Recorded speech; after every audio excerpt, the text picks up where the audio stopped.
Chers membres et invités, bonjour. C'est avec un immense plaisir et une grande fierté que nous sommes là aujourd'hui pour présenter le Club Jeune de la Société française d'optique, qui est donc une nouvelle initiative récemment créée pour rassembler et soutenir les jeunes professionnels ou étudiants dans le domaine de l'optique.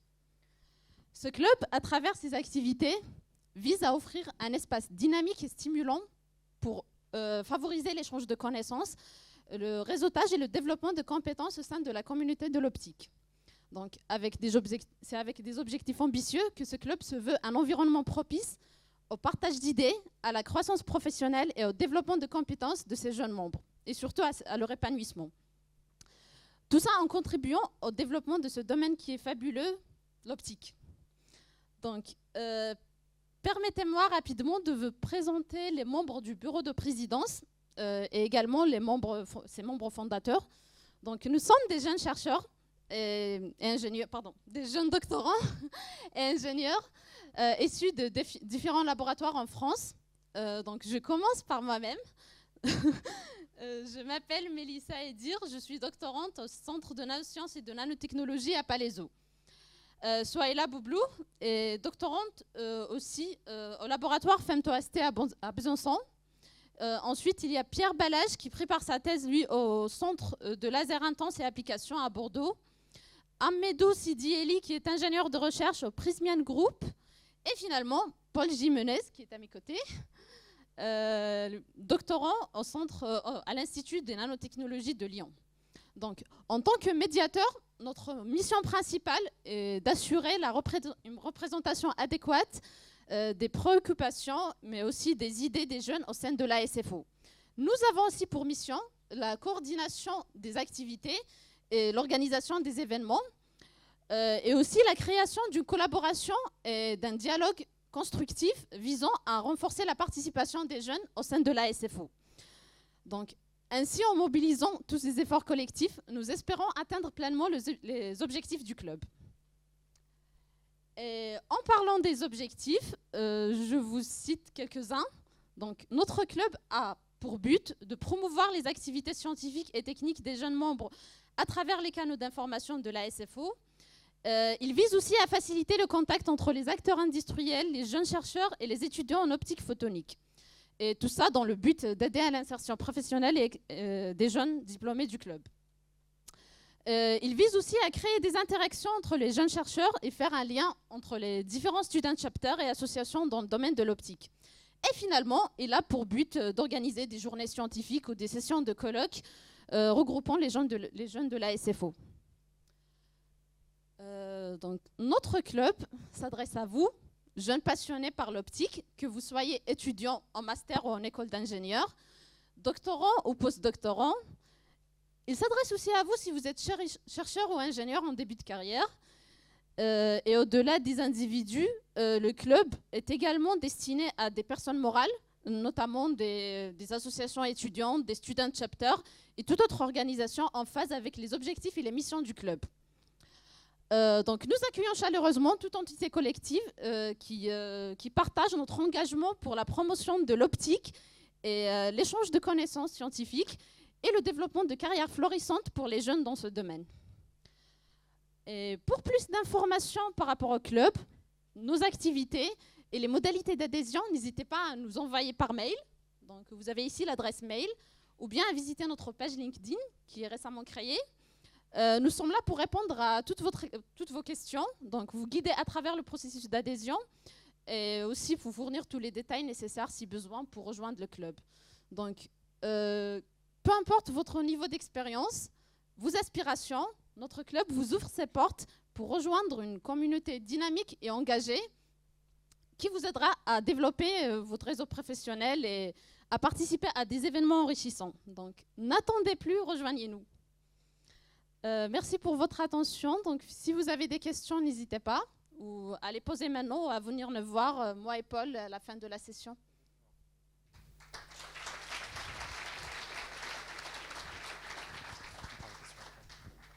Je pense qu'on va prendre vos questions du coup après la session, si jamais vous en avez. De toute façon, on est là toute la soirée. Donc n'hésitez pas, je pense qu'on est repérés. Venez nous voir si jamais vous voulez rejoindre le club des jeunes de la SFO.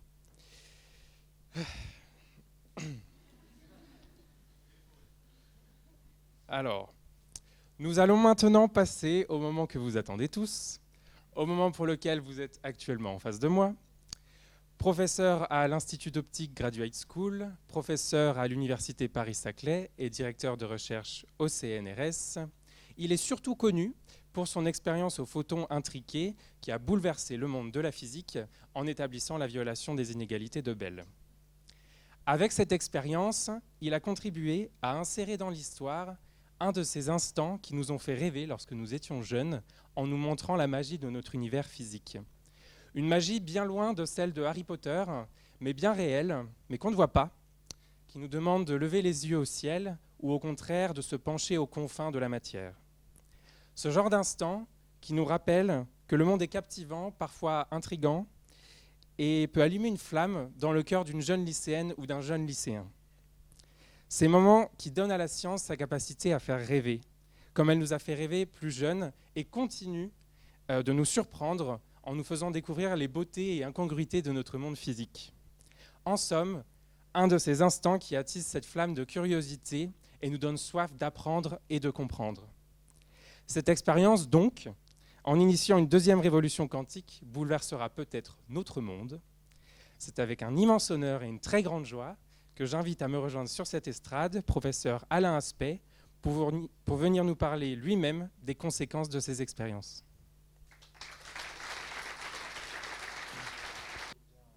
Bonjour à tous.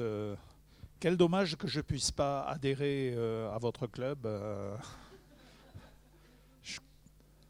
Je crois que je ne rentre pas dans les bonnes conditions. C'est vraiment une bonne nouvelle qu'il y ait un club jeune à la SFO. Ça montre le dynamisme de la société.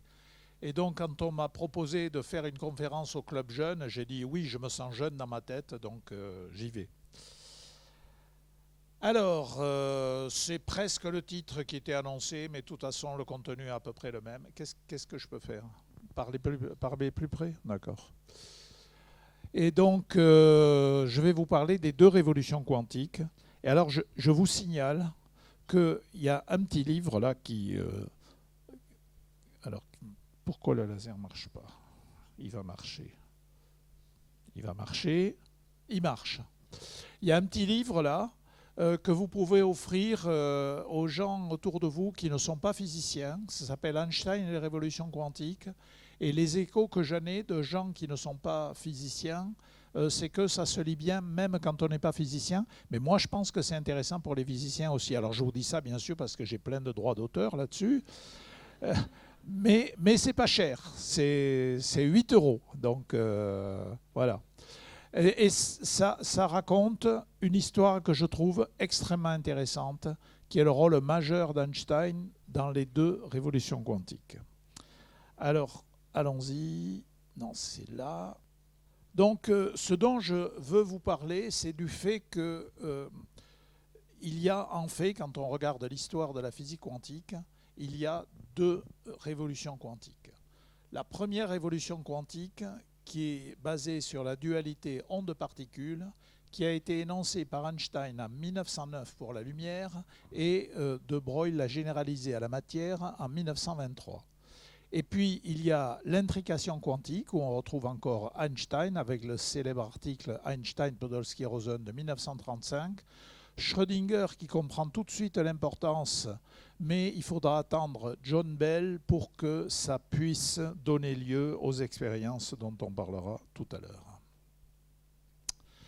Donc voilà le plan, la première révolution quantique. Alors j'ai repris une conférence que j'ai donnée à l'Académie des sciences il y a quelques temps, dont il y avait quelques notions qui étaient pour le grand public, mais enfin grand public quand même, grand public qui comprend les choses, dont la quantification, la dualité, les applications. Et puis le gros morceau, ce sera la seconde révolution quantique avec l'intrication. Alors allons-y. Donc la quantification de la lumière et la dualité onde-particules. Donc au début du XXe siècle, les physiciens comprennent dans la douleur que certaines quantités ne peuvent prendre que des valeurs particulières, alors que la description classique permettrait un continuum de valeurs. Et c'est pour ça qu'on dit que ces quantités quantités sont quantifiées. Alors il se trouve que je me suis plongé dans l'histoire de cette émergence de la physique quantique. J'avoue que je n'arrive pas à comprendre comment des cerveaux normaux, à mon avis ils n'étaient pas normaux, comment des cerveaux normaux ont pu imaginer cette façon de décrire le monde qui n'a rien à voir avec notre façon habituelle, à nous physiciens. On pense à un champ électromagnétique, on a un champ électrique qui fait comme ça, le champ magnétique qui fait comme ça. Vous le savez, vous avez étudié la physique quantique, ça ne ressemble à rien de tout ça. Et j'avoue que j'ai beau lire tous les textes, j'ai du mal à comprendre comment quelqu'un comme Heisenberg, par exemple, a sorti sa théorie avec les matrices. Bon, Schrödinger, ça ressemble un petit peu plus à des équations d'ondes, mais quand même. Donc, on en est là. Les physiciens découvrent que pour rendre compte des phénomènes, ils sont obligés d'admettre que certaines quantités ne peuvent prendre que des valeurs particulières, ces valeurs discrètes. Einstein, qui introduit en 1905 l'idée des quantas de lumière, sait bien que la lumière a aussi des propriétés ondulatoires parce qu'il est au courant des travaux de Fresnel et Young et Maxwell. Et donc, il émet en 1909 l'idée que la lumière peut être à la fois particule et onde. Donc, c'est la fameuse dualité onde-particule. La lumière doit être considérée à la fois comme une onde et comme formée de photons. Donc la quantification de la matière insère seules certaines orbites des électrons autour du noyau atomique sont permises, dont il y a Bohr en 1913. Et puis on va pouvoir interpréter cela en disant qu'à chaque électron j'associe une onde et il faut que l'onde se reboucle sur elle-même sur une orbite. Alors, il faut que vous soyez convaincus, je pense que beaucoup d'entre vous le sont, mais peut-être pas tout le monde. Il faut que vous soyez convaincus que ça, c'est quelque chose d'extraordinaire, parce qu'à la fin du 19e siècle, les gens ne comprennent pas pourquoi la matière est stable. On sait à la fin du 19e siècle que la matière est formée de charges positives et négatives. On sait que les charges positives et négatives s'attirent, et donc la matière devrait s'effondrer sur elle-même. Et elle ne s'effondre pas sur elle-même qu'à cause du caractère ondulatoire de l'électron, qui fait que l'électron ne peut pas s'approcher du noyau au-delà d'une certaine distance, parce que sinon, il faudrait des ondes beaucoup trop courtes et que ça demande une énergie colossale, etc. Donc, il faut bien voir que c'est quelque chose de... Ça résout un problème majeur qu'ils avaient. L'autre problème majeur, vous le savez, étant que si on prend le modèle de Rutherford avec l'électron qui tourne autour du noyau, l'électromagnétisme classique vous dit que ça rayonne. Si ça rayonne, ça se rapproche du noyau, comme un satellite va s'écraser sur la Terre. Et donc, il doit y avoir toutes les fréquences possibles, puisque la fréquence change. Or, ils observent qu'il y a des raies. Et donc, c'est le modèle de Bohr qui va permettre de donner une description de tout ça. Alors, donc, la dualité des ondes-particules pour la matière, eh bien, Louis de Broglie, dans sa thèse soutenue en 1924, et puis Schrödinger, en 1925, il dit, eh bien, c'est agaçant ces trucs-là.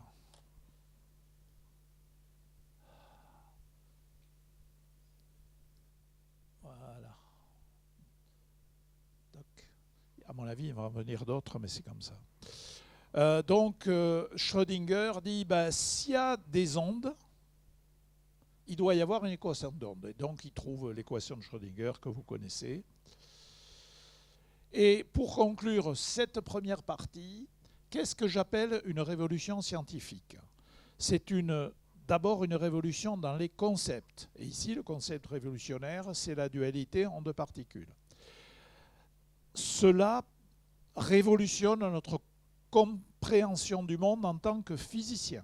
C'est cette révolution qui nous permet de comprendre, je vous l'ai dit, la stabilité de la matière, ça nous permet de comprendre la liaison chimique, ça nous permet de comprendre la conductivité électrique, thermique des métaux, leurs propriétés mécaniques, etc. Donc c'est déjà quelque chose pour les physiciens eux-mêmes.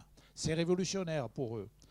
Alors, en plus, il y a les fameuses propriétés extraordinaires de la matière qui s'appellent superfluidité et supraconductivité, que l'on peut comprendre grâce à cette révolution scientifique. Et à mon avis, pour qu'on puisse vraiment parler de révolution, il faut que ces choses-là aient des applications qui vont vraiment impacter notre société.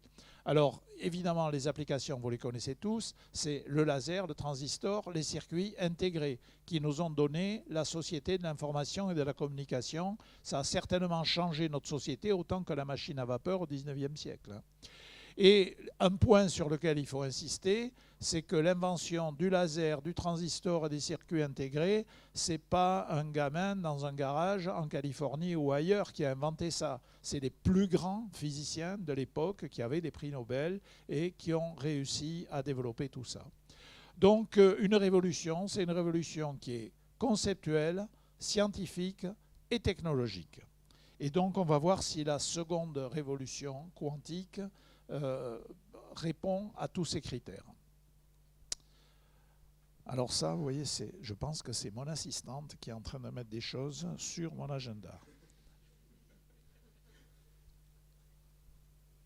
Elle est en train de prendre en compte toutes les demandes, comme celle du Club Jeune de la SFO, des choses comme ça. Donc, la seconde révolution quantique, allons-y. Dont l'intrication, je la présente d'emblée sur un schéma qui correspond aux expériences qui ont été faites. Ce n'est pas le schéma initial d'Einstein, Podolsky et Rosen, mais ce n'est pas la peine de compliquer en ayant plusieurs schémas. Donc l'idée est que j'ai une source qui émet une paire de photons, l'un qui va à gauche, l'autre qui va à droite. Et là, je ne vais pas vous surprendre, on imagine que c'est un polariseur, par exemple un cristal biréfringent qui sépare le rayon ordinaire et le rayon extraordinaire, ou bien un séparateur de polarisation. Bref, quand le photon arrive là-dessus, s'il est polarisé suivant la direction caractérisée par le vecteur unitaire A, il sort dans +1. S'il est polarisé perpendiculaire à A, il sort dans -1. Et puis, s'il est polarisé entre +A et perpendiculaire à A, eh bien, il y a une certaine probabilité de sortir d'un côté et une certaine probabilité de sortir de l'autre. Alors, jusque-là, je me contente de décrire l'expérience. Maintenant, l'état Einstein, Podolsky et Rosen, et je rajoute Bohm, parce que Einstein, Podolsky et Rosen raisonnaient sur des variables continues. Et sur les variables continues, il n'y a pas d'inégalité de Bell. Il faut Bohm qui transpose au cas des spins en demi, et je pense que beaucoup d'entre vous savent qu'un spin en demi, formellement, c'est comme la polarisation du photon. Parce que le spin en demi vit dans un espace à 2 dimensions, et la polarisation du photon vit aussi dans un espace à 2 dimensions. Il y a une subtilité qui est que pour le spin en demi, l'état plus est vers le haut et l'état moins est vers le bas, alors que pour le photon, l'état plus c'est une polarisation et l'état moins c'est la polarisation orthogonale. Donc il y a un facteur 2 dans les angles, mais on s'en fiche.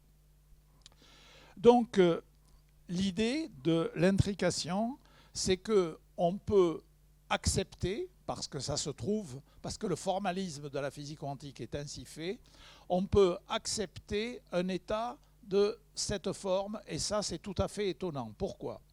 Parce que X, ici, ça me caractérise un photon polarisé suivant X. Y, ça me caractérise un photon polarisé suivant Y, c'est-à-dire perpendiculaire à l'écran qui est là. XX, c'est tout simplement une paire de photons, les deux sont polarisés suivant X. YY, les deux photons sont polarisés suivant Y. Mais l'état XX plus YY, eh bien, vous pouvez toujours vous creuser la tête, vous n'arriverez pas à en donner une image. Ne croyez pas que XX plus YY, c'est à 45 degrés. Parce que si c'était à 45 degrés, ce serait tout simplement le produit de la polarisation à 45 degrés d'un côté par la polarisation à 45 degrés de l'autre. Et ça, ceux d'entre vous qui sont légèrement mathématiciens n'auront pas de mal à démontrer qu'il est impossible de factoriser ça. Et si vous ne pouvez pas le factoriser, vous ne pouvez pas affecter une polarisation donnée à un côté et une polarisation donnée à l'autre. Et j'aime bien dire, et je crois que ce n'est pas totalement faux, que être à la fois XX et YY, c'est aussi étonnant que le chat de Schrödinger qui est à la fois vivant et mort. Sauf que c'est un chat simplement à 2 moustaches là. Il n'y a pas 10 puissance 23 particules. Donc c'est cet état-là qui est tout à fait étonnant. Et des calculs élémentaires de physique quantique, enfin élémentaires, 4e année d'université quand même. Mais bon, voilà. Disons qu'il faut bien avoir assimilé le Cohen-Tanuji du Elaloé. Ça m'agace, ça. Tac. Il faut bien avoir assimilé le Cohen-Tanuji ou votre cours de physique équivalent. Je dirais un cours de deuxième... Ça se dit encore, deuxième cycle? Bon, enfin bref, vous voyez ce que je veux dire. Quatrième année d'université. Donc des calculs vous permettent de calculer les probabilités d'avoir plus 1 ou moins 1 sur chacun des deux côtés, en partant d'un état comme ça. Et puis, vous pouvez aussi calculer les probabilités conjointes d'avoir plus 1 ici et plus 1 là. Alors, qu'est-ce que vous trouvez? Pour les probabilités d'avoir plus 1 et moins 1, c'est 1,5 et 1,5, quelle que soit l'orientation du polariseur. Donc, ça se présente comme de la lumière naturelle, non polarisée. D'accord? Mais donc ici, c'est comme un pile ou face. Chaque photon qui arrive, vous avez 50% de chance de trouver plus 1, 50% de chance de trouver moins 1, comme un pile ou face. Sauf que quand vous regardez, quand vous calculez la corrélation entre les deux côtés, vous vous apercevez que si vous avez plus 1 d'un côté, vous avez plus 1 de l'autre. Si vous avez moins 1 d'un côté, vous avez moins 1 de l'autre. Mais en revanche, si vous n'avez jamais plus 1 et moins 1. Alors cela dans le cas où les deux polariseurs sont parallèles. Après, il faut rentrer dans des subtilités s'ils ne sont pas parallèles. Mais rien que ça, c'est quand même quelque chose d'assez étonnant. C'est ce que j'appelle un jeu de pile ou face truqué. Parce que si vous avez quelqu'un ici qui joue, et là quelqu'un qui joue, et qu'à chaque fois il trouve la même chose, il y a un truc. Soit il y a un fil caché, soit on leur a fourgué des pièces avec 2 piles, 2 faces, et à chaque fois qu'on leur file 2 pièces, c'est 2 pièces avec 2 piles ou 2 pièces avec... Bref, c'est truqué. Alors, comment essayer de comprendre ce que la mécanique quantique nous dit? Parce que l'histoire de trucs avec fil et tout ça, on se dit qu'il faudrait essayer de chercher autre chose. Alors quand vous avez un résultat étonnant qui sort du calcul, il y a plusieurs attitudes possibles. La première, qui est très répandue dans le domaine de la physique quantique, ça s'appelle « shut up and calculate ». Donc ne pose pas de questions et calcule, et il n'y a que le résultat de calcul qui compte. La majorité des physiciens, alors aujourd'hui il y en a un peu moins, mais à l'époque de Niels Bohr et de tout ça, la majorité des physiciens appartenaient à cette chapelle, si j'ose dire. Mais vous avez aussi les gens, moi j'en fais partie, qui veulent avoir une image derrière les résultats du calcul. Et la première chose que vous pouvez faire quand vous avez un calcul dont le résultat vous étonne, c'est de construire une image à partir de ce calcul. Sauf que si vous regardez la façon efficace de faire le calcul, qui consiste à partir de l'état à 2 particules, à le projeter sur le vecteur propre associé aux 2 résultats de mesure, ça vous donne le résultat, ça c'est impeccable, mais comme le calcul se passe dans un espace abstrait, qui est l'espace produit tensoriel, par ce qui se passe pour le premier photon multiplié tensoriellement par ce qui se passe dans le deuxième photon, c'est un espace abstrait. Et je peux vous dire que pour plonger cet espace dans l'espace réel, il faut faire des acrobaties que je vous décrirai à la fin, dont c'est extrêmement difficile de faire une image comme ça, parce qu'on ne peut pas identifier des propriétés individuelles sur chaque photon. Or, j'aime bien cette phrase qui a été écrite par quelqu'un qui pourtant appartient à l'école de Shut Up and Calculate, qui est Asher Perez. Il a quand même fait remarquer que les phénomènes quantiques, ils ne se passent pas dans un espace de Hilbert, ils se passent dans un laboratoire. Moi, j'avais un laboratoire avec une source ici, un détecteur à 6 mètres, un détecteur à 6 mètres. Ça, c'est pas un espace de Hilbert, hein, c'est l'espace où on vit vraiment. Et donc, on voudrait quand même avoir une image qui ressemble à quelque chose dans notre espace. Eh bien, il y en a une qui était suggérée par l'article d'Einstein, Podolsky et Rosen, qui consiste à dire, écoutez, si vous avez un événement ici qui est dû à une particule qui arrive, et un événement qui est là, qui est dû au jumeau de la particule qui est là, c'est que les 2 jumeaux possèdent une propriété qui est la même, et donc il n'y a aucun étonnement à avoir la corrélation. Et donc, l'idée, c'est que chaque fois qu'une paire est émise, les 2 photons emportent avec eux un paramètre qu'on appelle lambda, et c'est ce paramètre lambda qui détermine le résultat de mesure et les résultats de mesure là. Et donc vous voyez que cette image est une image simple et convaincante pour la plupart des scientifiques. Pensez à l'époque où on n'avait pas encore déchiffré le génome, quand deux médecins observaient que... Deux médecins, on s'affiche qu'il y en ait deux. Quand les médecins observaient que sur deux jumeaux vrais, il y avait une pathologie qui existait sur les deux ou qui n'existe pas sur les deux, ils concluaient que c'est parce qu'ils avaient le même génome, les mêmes chromosomes. C'est comme ça qu'on disait cette maladie est d'origine génétique alors que celle-là ne l'est pas. Donc des corrélations très fortes expliquées par une propriété commune aux deux jumeaux. Franchement, c'est quelque chose... Oh là là, j'ai fait une bêtise, j'ai gardé mon doigt là-dessus. Non, voilà, ouf, c'est revenu. Voilà. Donc c'est une image simple et convaincante, mais cela revient à compléter le formalisme quantique. Qu'est-ce que ça veut dire, compléter le formalisme quantique? Le vecteur d'état que je vous ai écrit décrit toutes les paires de la même façon. Alors que là, je suis en train de vous dire qu'il y a des paires qui ont des lambdas différents. Vous en avez, on peut dire, qui dès le départ sont XX. Alors on va trouver plus 1, plus 1. Il y en a d'autres qui, le départ, sont YY. On va trouver -1, -1.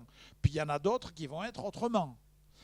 Donc, par rapport à la description unique donnée par le formalisme quantique pour toutes les paires, on rajoute des paramètres supplémentaires. C'était l'objet du débat entre Bohr et Einstein. Et donc Bohr avait l'intime conviction qu'on ne pouvait pas compléter la physique quantique, alors que Einstein, en invoquant cette expérience de pensée, croyait montrer qu'il est nécessaire de compléter la physique quantique. Donc voilà, c'est ce que je viens de vous raconter.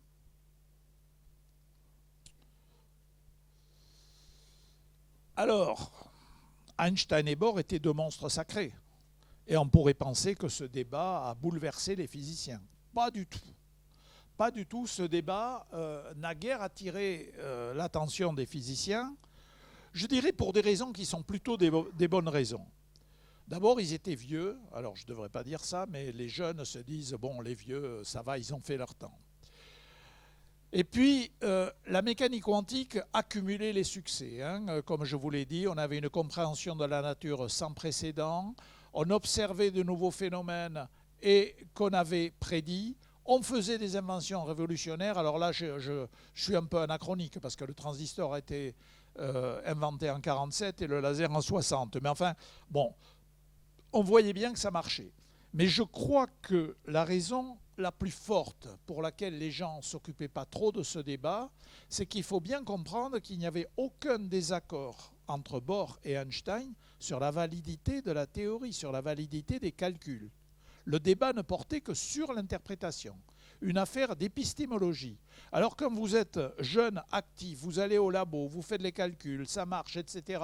Et on vous a dit qu'il y a un débat sur l'interprétation, vous dites « Ok, quand je serai à la retraite, j'aurai le temps de réfléchir à ces trucs-là. » Non, je crois que c'est essentiel de comprendre ça. Il n'y avait pas de désaccord sur la façon de faire les calculs et sur le résultat des calculs.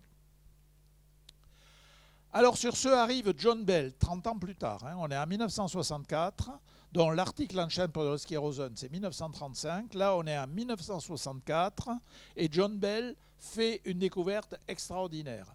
Contrairement à ce que je viens de vous dire, il s'aperçoit que si on prend le point de vue d'Einstein et qu'on le mène jusqu'au bout, alors on trouve quelque chose qui est en désaccord avec les prédictions de la physique quantique.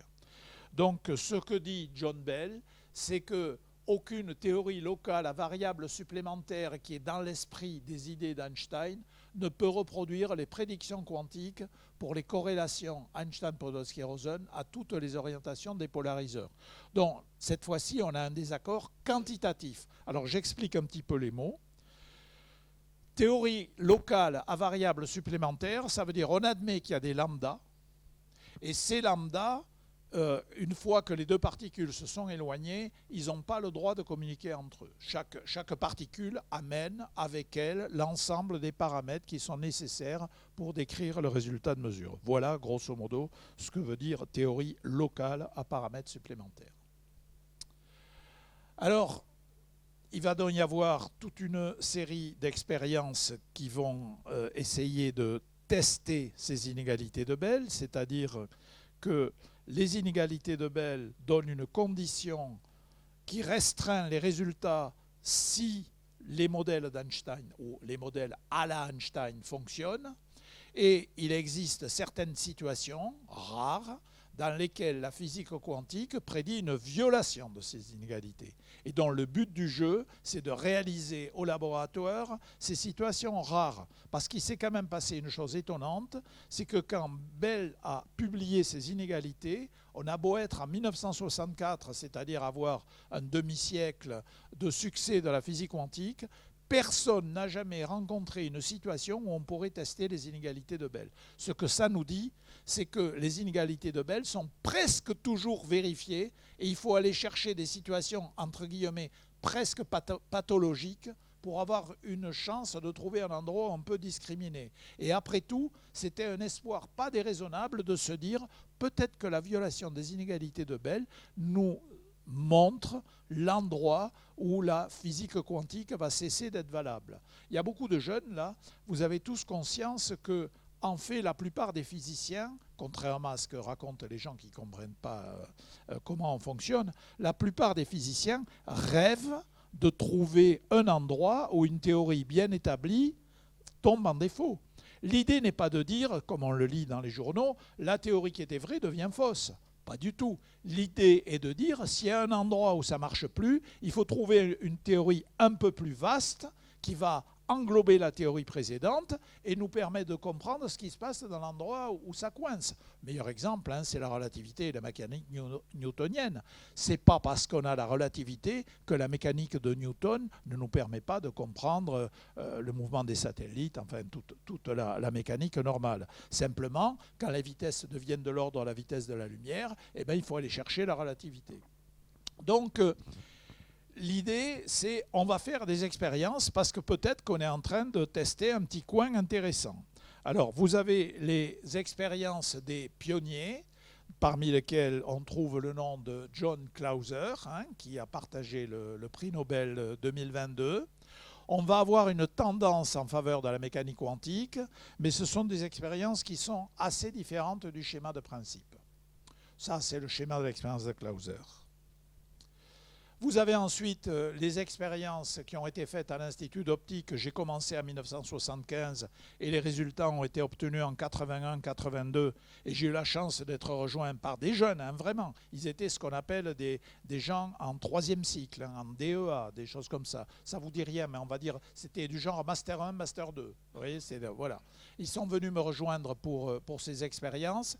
Et l'idée était de faire des expériences avec des schémas de plus en plus proches de l'expérience idéale telle que les théoriciens en rêvent. Et en particulier, ce que je voulais, c'est faire la mise en évidence de la non-localité quantique. Donc voilà quelques photos pour s'amuser. Ça, c'est une usine à gaz, c'était l'expérience. Là, je montre un schéma qui ressemblait... Hop, ça, voilà, bon, demi-tour. J'ai du mal avec ces touches, elles se ressemblent toutes. Ça, c'est une première expérience vraiment originale comparée aux précédentes parce que, alors je vous parle d'un temps que les moins de 20 ans ne peuvent pas connaître. À l'époque, vous ne pouviez pas commander un séparateur de polarisation sur un catalogue. Ça n'existait pas. Ça existait pour 1,06, ça existait pour 2-3 lasers, pour 2-3 longueurs d'onde spécifiques des lasers et c'est tout.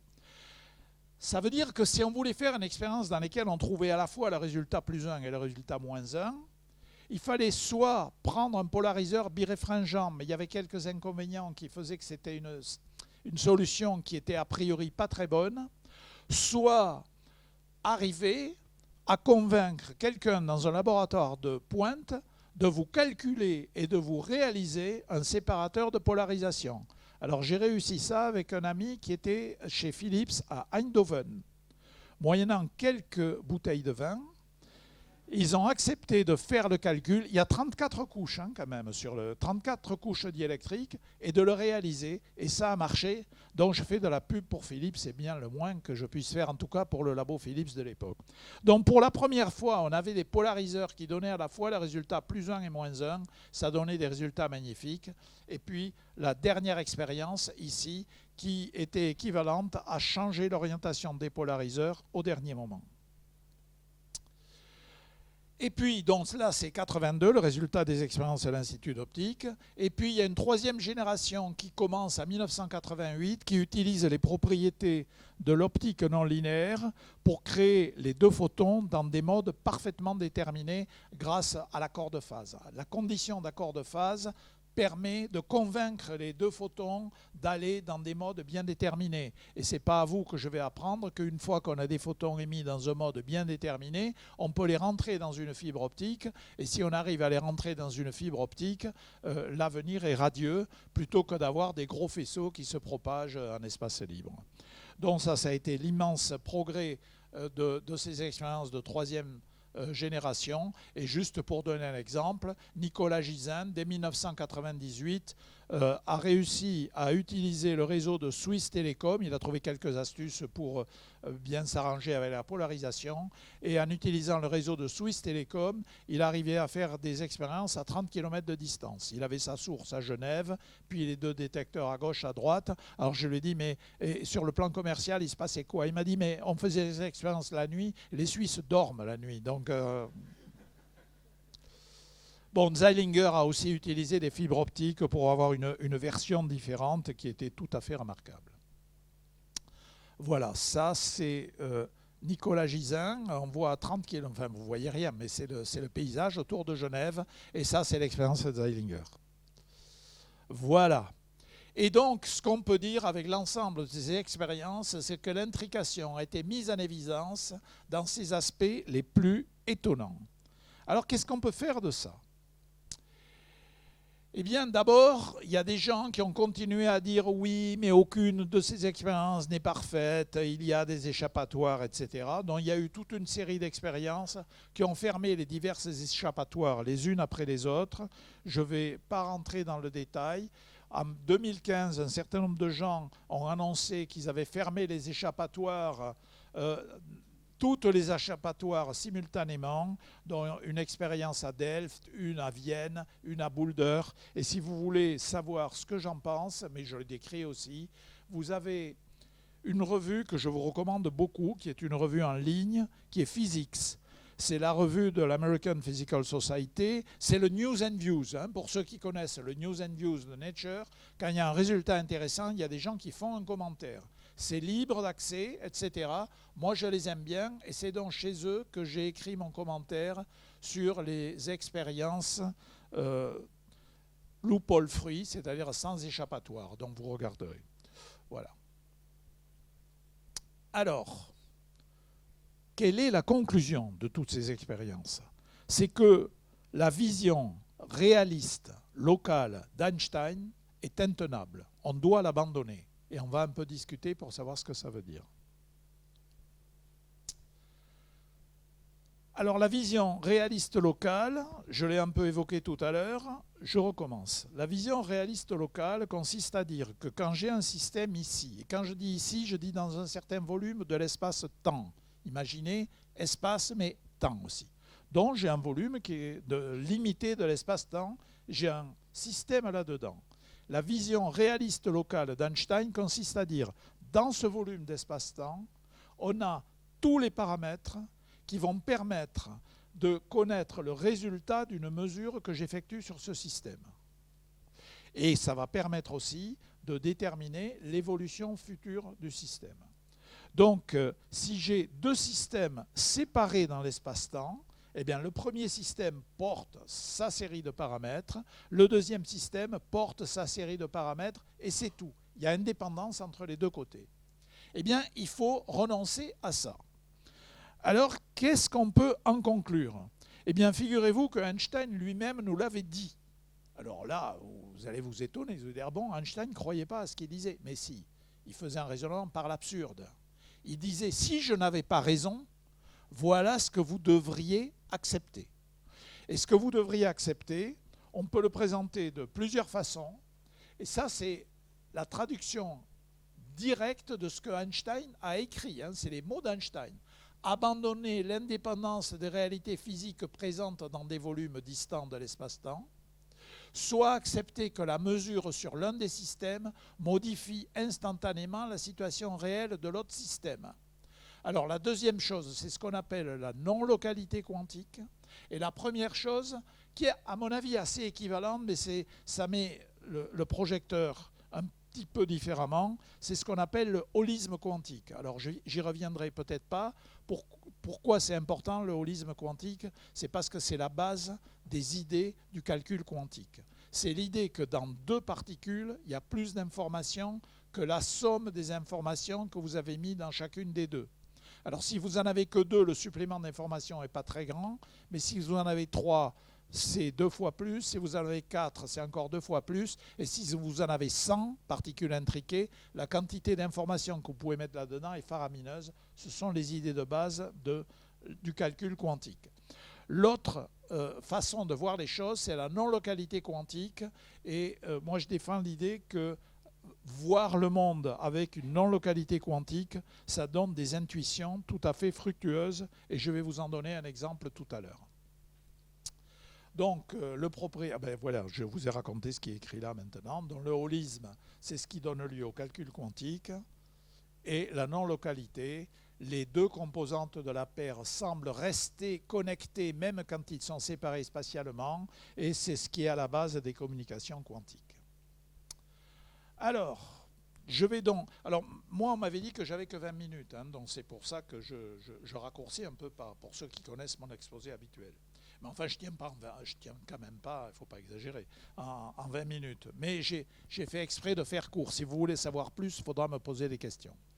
Donc, je vais maintenant vous expliquer pourquoi ou comment la non-localité quantique est une image utile.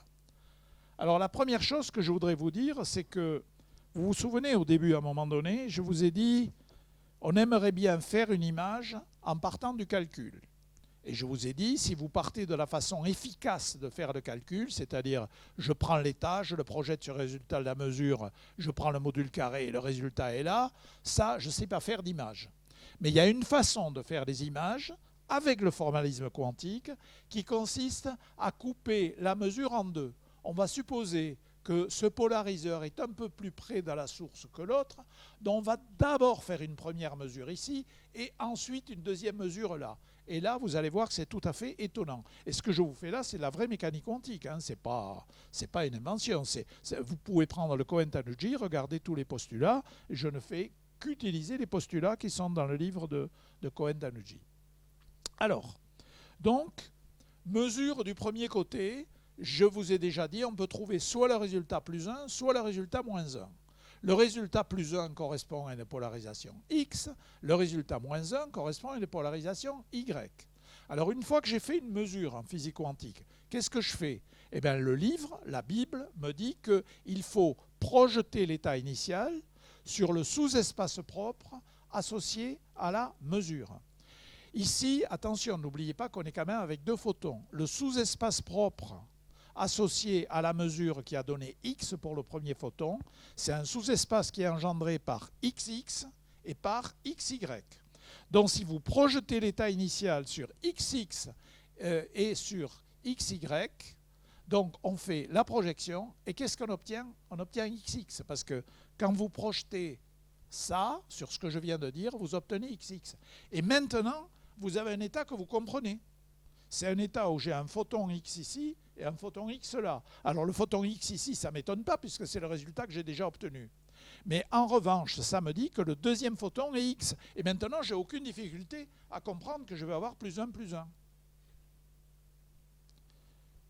Si j'avais trouvé moins 1 avec le résultat Y, eh bien, la projection sur YX et YY me donne YY. Donc, j'avais trouvé Y, et maintenant, j'ai YY. Donc, pas de surprise, le résultat ici sera moins 1. Donc, vous voyez que cette image, elle me permet, dans l'espace réel, de décrire ce qui se passe. Mais évidemment, elle a quand même une difficulté. Bon, alors, c'est voilà, pof, pof, je vous ai déjà raconté tout ça, d'accord? Voilà. Le point qui, évidemment, faisait que Einstein ne pouvait pas accepter ça, c'est que cette image implique une sorte d'interaction instantanée. Ah oui, c'est encore décidément. Voilà. Tac, tac. Bah, dis donc. Bon. l'image donne l'impression, et c'est plus qu'une impression, c'est ce que dit l'image, que quand je fais le résultat, quand je fais la mesure ici, ça affecte instantanément le résultat de l'autre côté. Et c'est même encore plus extraordinaire que ça, parce que l'image, elle vous dit, jusqu'au moment de la mesure, on peut obtenir aussi bien +1 que -1. Mais si j'obtiens +1 ici, alors je sais que l'autre est x, et si j'obtiens -1, alors je sais que l'autre est y. C'est ça la non-localité quantique. Et c'est ça qui a été testé dans la 3e expérience de l'Institut d'optique qui m'a valu d'aller à Stockholm. Parce que, comment j'ai fait pour prouver ça? C'est que j'ai modifié l'orientation du polariseur alors que le photon était en train de se balader. Et donc c'est la valeur du polariseur au dernier moment, au moment où le photon arrive, qui donne le bon résultat. Voilà, donc on est obligé d'admettre ça, on est obligé d'admettre la non-localité quantique. Et donc, c'est ce que je vous ai dit avant, la mesure sur la première particule semble influencer instantanément et à distance la deuxième particule. Bien, alors je vais vous donner un seul exemple, mais il y en a plusieurs, je pourrais vous en citer plusieurs.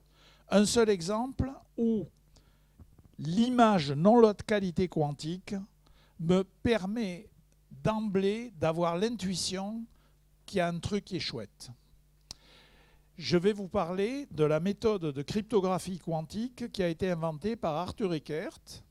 Mais avant ça, il faut, pour ceux d'entre vous qui n'ont pas encore été exposés à ça, il faut que je vous explique que le problème majeur, c'est de distribuer à 2 partenaires, qu'on appelle traditionnellement Alice et Bob, 2 copies identiques d'une clé de codage qui est une suite aléatoire de 0 et 1. Pourquoi ? Parce que Alice et Bob veulent communiquer en toute sécurité. Et il y a une méthode qui n'a rien de quantique, qui a été démontrée par Shannon avant la Seconde Guerre mondiale, qui est le one-time pad, pour ceux qui connaissent ça, qui consiste à dire Alice et Bob ont la même suite aléatoire de 1 et de 0. Alice utilise ça pour coder, Bob utilise la même chose pour décoder, et c'est gagné. C'est gagné, mais il y a une restriction très forte. C'est qu'il ne faut pas que le message soit plus long que la clé. Parce que si le message est plus long que la clé, vous savez combien les cryptographes sont des gens intelligents, et si le message est plus long que la clé, ils repèrent des régularités et ils arrivent à décoder. Donc le problème de la cryptographie, ce n'est pas tellement de faire ça, mais c'est de distribuer à Alice et Bob 2 séries identiques de 0 et de 1, sans que l'espion qui est là puisse prendre une copie de ces clés. Eh bien ça, on y arrive avec les 2 photons intriqués. Et donc l'idée est la suivante. Je fabrique ici des paires de photons intriqués. Alice et Bob jouent avec leurs polariseurs, mais de temps en temps, les polariseurs sont suivant la même direction. Et là, eh bien, s'il y a +1 ici, il y a +1 là. S'il y a -1 ici, il y a -1 là. Et donc, il y a la suite. Alors, vous allez me dire, mais comment ils savent qu'ils étaient dans la même direction? Ah, mais une fois qu'ils ont fini, ils peuvent communiquer par une radio ouverte que n'importe qui peut espionner.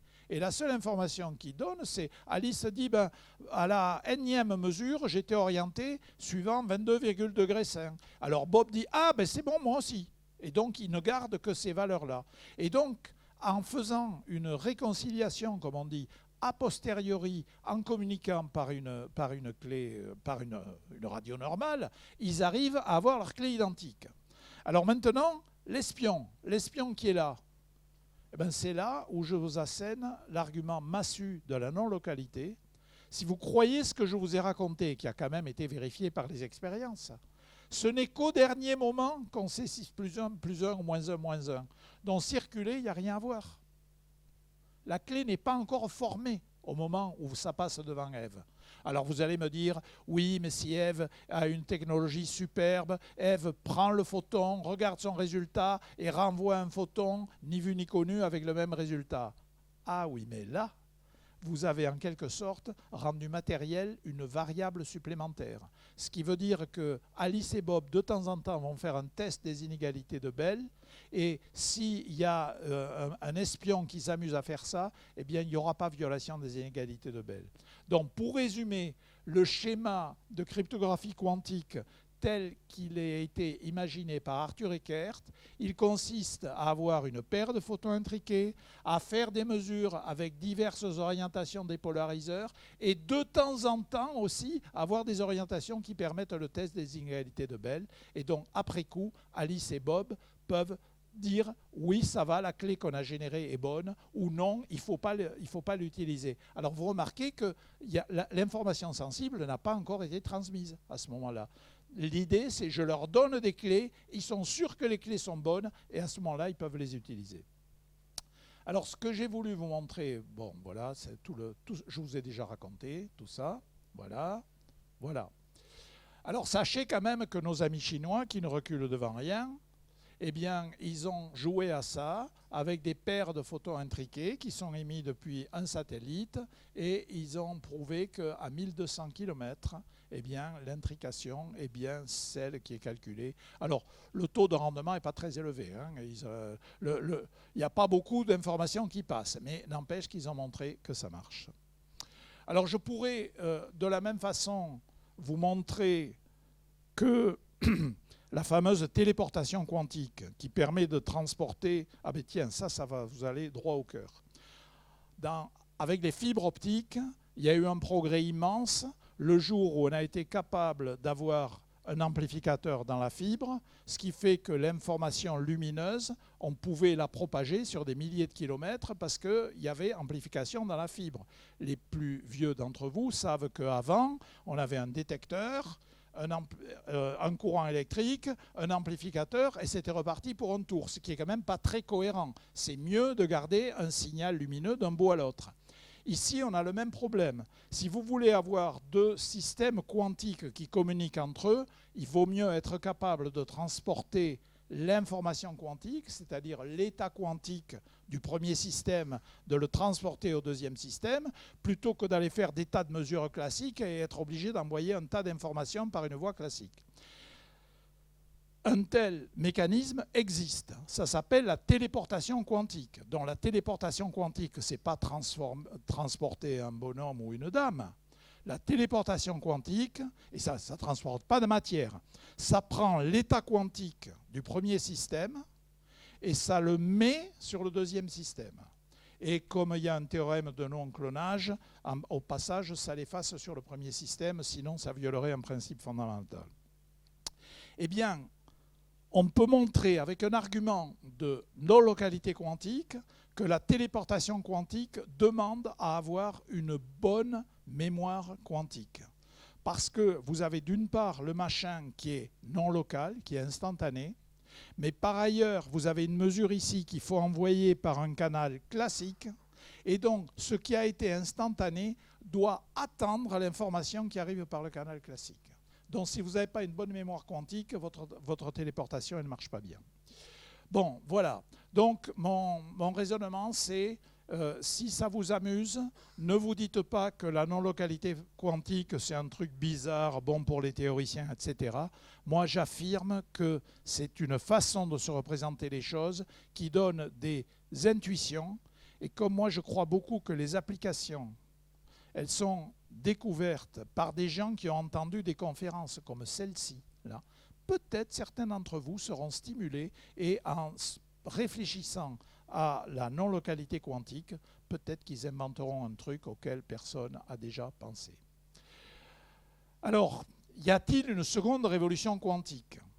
Alors, je vous ai dit, une révolution, il faut qu'elle soit d'abord conceptuelle. Alors, j'ai parlé de l'intrication, mais il y a un deuxième concept, ou enfin une deuxième caractéristique qui est essentielle, à laquelle vous avez peut-être pas, enfin, vous n'avez peut-être pas complètement réalisé son importance.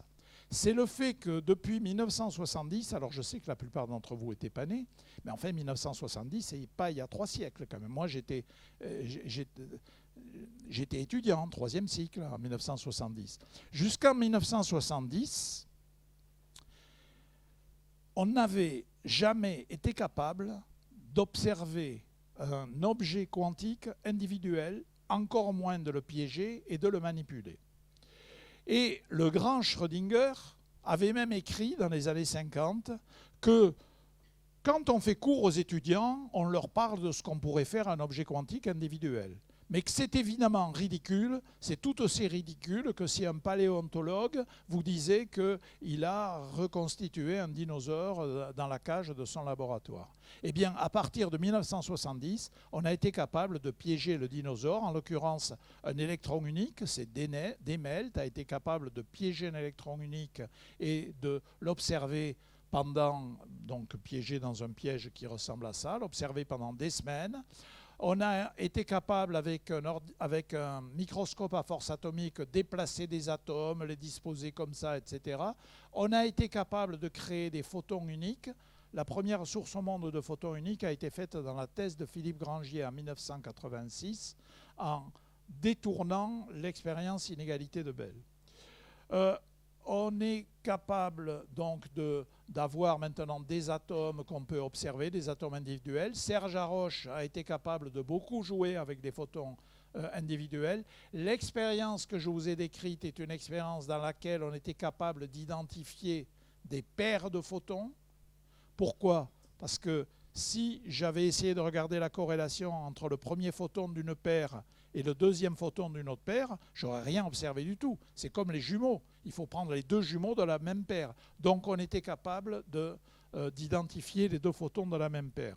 Donc ce sur quoi j'insiste, c'est que la deuxième révolution quantique, elle joue avec des objets quantiques individuels, des électrons, des atomes, des ions, des paires de photons, qui sont des objets naturels. Et aussi, il y a un gros effort pour essayer de faire des systèmes quantiques qui sont équivalents à des bits quantiques avec des systèmes supraconducteurs, avec des centres NV, avec des impuretés dans le silicium. Si ça marche, ça donne la possibilité d'utiliser les technologies de la nanoélectronique pour tout ça.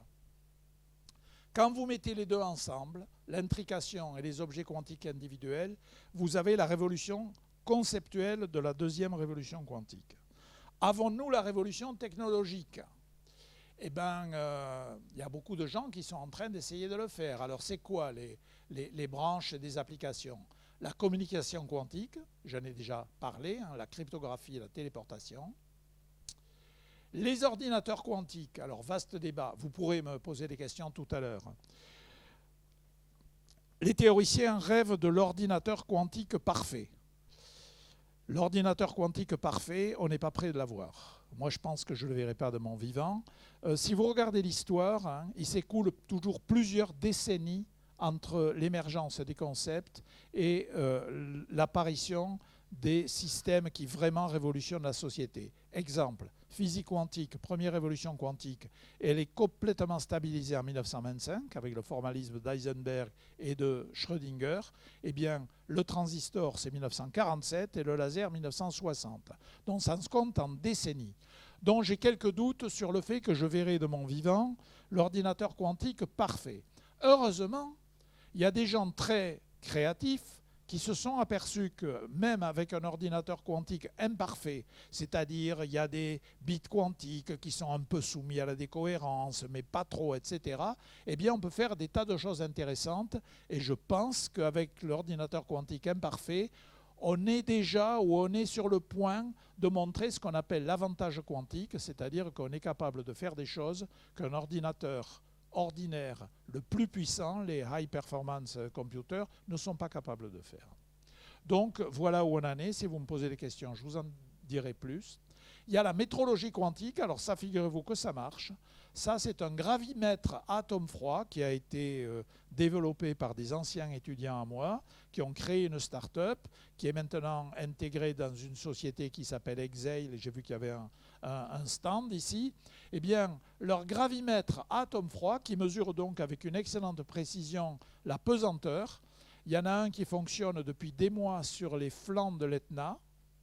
Le but étant de voir si on a des prémices, si on a des alertes, des éruptions à venir, en observant des variations de la pesanteur, parce qu'on se dit que si le magma commence à se déplacer et qu'à la fin ça va faire une éruption volcanique, on peut peut-être capter avec quelque chose comme ça les variations de pesanteur. Donc la métrologie quantique, ça fonctionne. Il y a le gravimètre à atomes froids, il y a les fameux centres NV dont vous avez peut-être entendu parler, qui vraiment donnent des résultats très intéressants.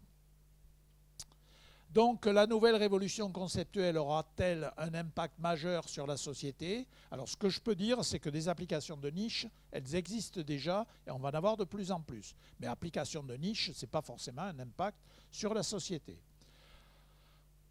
Alors personne ne peut répondre avec certitude, mais beaucoup y croient. Alors j'en ai cité un certain nombre. D'abord les pouvoirs publics, la communauté européenne, les Américains, les Chinois. On a aussi le plan national quantique, on a même des plans régionaux, je suis sûr qu'il y en a un ici aussi.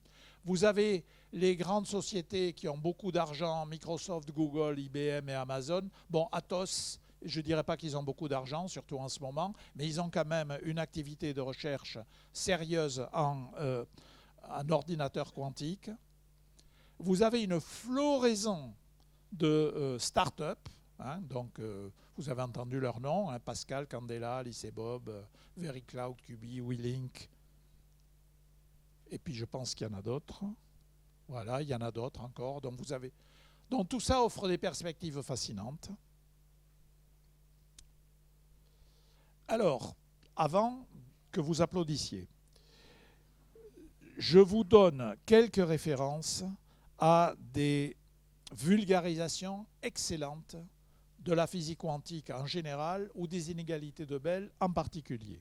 Alors la première que je veux vous signaler, c'est dans la série Sciences étonnantes. Je suis sûr que certains d'entre vous connaissent la série Sciences étonnantes. Si vous ne la connaissez pas, allez-y voir. Il fait des vulgarisations sur de très nombreux sujets. Des sujets de mathématiques, des sujets de physique, des sujets de biologie. Si vous voulez comprendre, par exemple, les ciseaux moléculaires CRISPR-Cas9, eh bien, allez voir ce que notre ami, je ne me rappelle plus de son nom, ce qu'il fait. Bon. Vous avez spécifiquement sur les inégalités de Bell une série de 4 vidéos d'une quinzaine de minutes chacune qui ont été faites par un de mes anciens thésards. Le titre, c'est « Photons jumeaux ». Donc vous allez sur YouTube où vous tapez « Photons jumeaux ». Là, vous allez sur YouTube, vous tapez « Sciences étonnantes, inégalités de Bell ». Alors, au passage, juste pour s'amuser, il était venu m'interviewer pendant l'été, j'étais donc en short, en chemisette, etc., juste pour pouvoir faire, puis à la fin, en bonus, il a mis la totalité de l'interview, donc si vous voulez me voir en short pendant l'été, vous verrez. Alors, vous avez des tas de conférences très intéressantes sur la physique quantique. Vous avez toutes les conférences de Julien Bobroff. Je pense que certains d'entre vous les connaissent. Si vous voulez en savoir plus sur les photons uniques, vous pouvez trouver à plusieurs exemplaires une conférence que j'aime bien faire sur le photon d'Einstein, les photons uniques. Bien sûr, des conférences comme celle-ci, mais un peu plus détaillées, sur les inégalités de Bell. Et puis, je ne peux pas terminer sans faire quelques remerciements. Alors, les 2 jeunes étudiants dont je vous ai parlé, qui sont venus me rejoindre en 1980, 81 et 82, vous les voyez ici, vous les reconnaissez. Alors, je dis au passage que j'avais 2 ingénieurs formidables, un en optique et micromécanique et l'autre en électronique. C'est eux qui fiabilisaient l'expérience. Chaque fois qu'on faisait un pas, c'était du bricolage de chercheurs et eux, ils se chargeaient de transformer le bricolage de chercheurs en quelque chose qui était reproductible. Alors les 2 étudiants qui sont là, eh bien, ils ont eu un destin finalement pas mauvais, parce que le premier, il s'appelle Jean Dalibard, il est professeur au Collège de France, médaille d'or du CNRS. Le deuxième s'appelle Philippe Grangier, médaille d'argent au CNRS, une star mondiale de l'optique quantique. Alors, ici, je n'ai pas résisté au plaisir de continuer les remerciements que j'ai faits à Stockholm quand j'ai donné ma conférence Nobel. Donc, après tout, ce sont des gens qui méritent ma gratitude, dont vous allez y avoir aussi. Alors, il y a d'une part Christian Imbert, qui était le directeur général de l'Institut d'optique. À l'époque, il n'était pas directeur général, il était un jeune professeur qui m'a tendu le dossier en me disant « il doit y avoir quelque chose pour toi là-dedans ». Et le premier article était l'article John Bell. Et quand il avait bien vu en me disant que ça allait m'intéresser. Quand j'ai vu l'article John Bell, j'ai su que c'était sur ça que je voulais faire ma thèse. Il y a aussi la physique quantique, parce que comme je vous l'ai dit, n'étant pas né dans la dernière pluie, à l'époque où j'avais fait mes études, la mécanique quantique était enseignée, en tout cas m'avait été enseignée d'une façon absolument déplorable.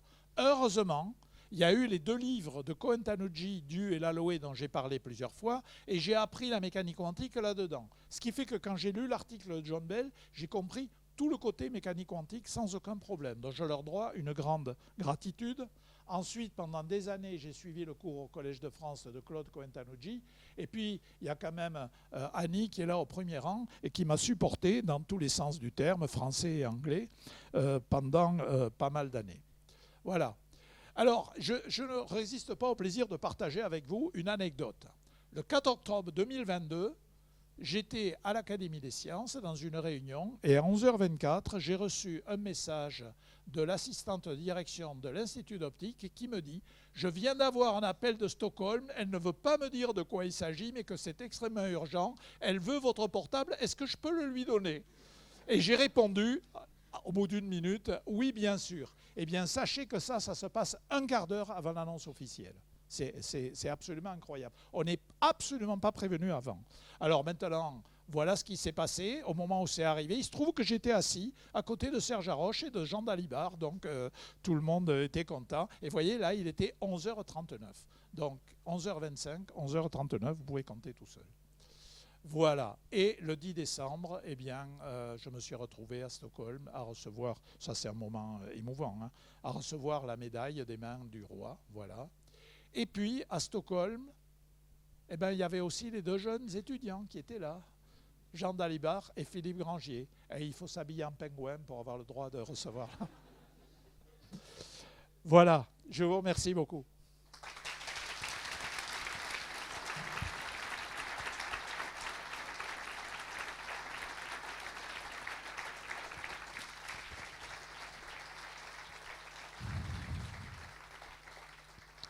Alors, c'est vous qui décidez de ce qu'on fait maintenant. Soit il pose des questions là-dessus, soit on fait une table ronde comme vous l'avez prévu. Je suis à votre disposition. Merci beaucoup en tout cas pour votre présentation. Je pense qu'on va faire la table ronde, donc je vous invite à vous asseoir sur le siège au milieu. Hop. Je vais également allumer les lumières. Voilà. Vous n'allez pas me laisser tout seul, hein? Non, j'arrive, vous inquiétez pas. Ah bon, très bien. Donc, l'idée, c'est que on commence, Mélissa et moi, avec nos premières questions. Ensuite, on vous passe la parole. Et aussi, vous, dans le chat sur YouTube, si vous avez des questions, et surtout si on a le temps, moi, j'ai toute la soirée. Hein, mais enfin, on doit remettre le prix Jean Gerfagnan tout à l'heure. Et François Gerfagnan, qui est là, il n'a peut-être pas toute sa soirée. Exactement. Donc, tu prends le train à quelle heure, François? Bon, donc il faut qu'il puisse repartir à 19h après la remise du prix. Ça marche. En fonction du temps, du coup, on prendra les questions dans le chat. Je laisse la première question à Mélissa. Professeur Aspect. Par rapport à ça. Alain. D'abord, un grand merci pour votre présentation. Donc, j'annonce officiellement le début de la session dédiée aux questions. Donc, j'imagine que tout le monde est impatient pour discuter avec vous autour de cette table ronde. Je me permets de poser la première question. Allez-y, vous donnez l'exemple, c'est bien. Donc, qui est un peu générale. Vous avez parlé de révolution quantique, scientifique. Et qui dit révolution scientifique, dit révolution technologique. Donc, la première, on en a vu les conséquences, dans la société en tout cas. La deuxième, on est en train de les voir. Ça commence à émerger. Selon vous, s'il va y avoir une troisième ou une future révolution scientifique, pas forcément quantique, ce serait laquelle? Alors, ne serait-ce que d'un point de vue conceptuel. Bon, alors, je ne suis pas théoricien. Donc, ce que je vais vous dire, je ne fais que répéter ce que disent des théoriciens. Il semble qu'un des problèmes majeurs de la physique aujourd'hui, c'est d'arriver à bien coordonner la physique quantique et la relativité générale. Mais encore une fois, je n'ai aucune compétence pour ça. Je répète ce que les gens disent. Il semble que c'est un problème majeur. Mais par contre, je peux vous faire part d'une expérience. J'étais directeur de recherche au CNRS pendant quelques décennies. Et quand on est directeur de recherche au CNRS, on doit tous les 4 ans écrire un rapport dans lequel on dit ce qu'on a fait dans les 4 ans qui précèdent et on dit ce qu'on compte faire dans les 4 ans qui suivent. Et donc, ce qui fait que 4 ans plus tard, vous pouvez regarder si vous avez tenu vos promesses ou pas. Eh bien, mon expérience, c'est que pendant les 2 premières années, on fait ce qu'on avait dit qu'on allait faire. Et à partir de la 3e année, il y a quelque chose de nouveau qui apparaît. Soit c'est vous qui avez une nouvelle idée, ou vous avez vu quelque chose qui est apparu dans la littérature et vous basculez. Donc, mon expérience, c'est que prévoir au-delà de 2 ans à l'avance, je ne sais pas faire. Or là, on parle, je ne sais pas, de décennies de choses comme ça. Donc, toute l'expérience montre que les exercices de prospective, le seul intérêt qu'ils ont, c'est qu'on peut s'apercevoir a posteriori qu'on s'était complètement trompé. Ah ben, je peux vous donner des exemples. Donc voilà, que vous dire. Mais attendez, la seconde révolution quantique, elle est loin d'avoir donné ses fruits actuellement. Parce qu'au niveau technologique, vous avez parlé de technologie, vous avez tout le développement des sources à un photon. Vous avez tout le développement des systèmes de contrôle, je parle de ce que je connais le mieux, systèmes de contrôle d'atomes froids par pince optique, un par un, qu'on arrive à intriquer, avec lesquels on a un superbe simulateur quantique. Vous avez tous ces gens qui font des efforts, là je sors un peu de mon domaine de compétences, avec des circuits supraconducteurs pour faire de véritables bits quantiques artificiels. C'est-à-dire ce n'est pas Mère Nature qui nous les a donnés, mais c'est la technologie qui nous les donne. Donc tout ça, ce sont des projets, des progrès formidables. Et vous voyez que tous ces progrès, je cite quoi? Je cite des objets quantiques individuels. Une fois que vous avez des objets quantiques individuels, vous pouvez les faire interagir pour avoir de l'intrication. Mais l'intrication ne se conçoit que parce qu'on sait manipuler les objets quantiques individuels. Et ça, c'est tout un champ de technologie immense. Merci. Je vous laisse la deuxième question à Paul. Merci. Alors moi, je l'avais écrite en avance. C'est bien. Pourtant, à votre âge, on a de la mémoire. Oui, mais j'en avais discuté avec des amis, en fait, des jeunes chercheurs et d'autres qui ne sont pas forcément scientifiques. Et ils ont voulu que, et moi également, j'avais envie de poser cette question. Donc vous avez effectivement évoqué la révolution quantique technologique à venir, avec tout ce que vous venez de citer. Mais justement, j'aimerais peut-être du coup me faire le porte-parole d'une jeunesse pour qui le mot avenir rime plutôt avec crise climatique, crise écologique, exploitation des ressources par l'homme, etc. Et du coup, j'ai 2 questions. La première, comment est-ce que vous pensez que la seconde révolution quantique peut s'insérer dans ce nouveau contexte?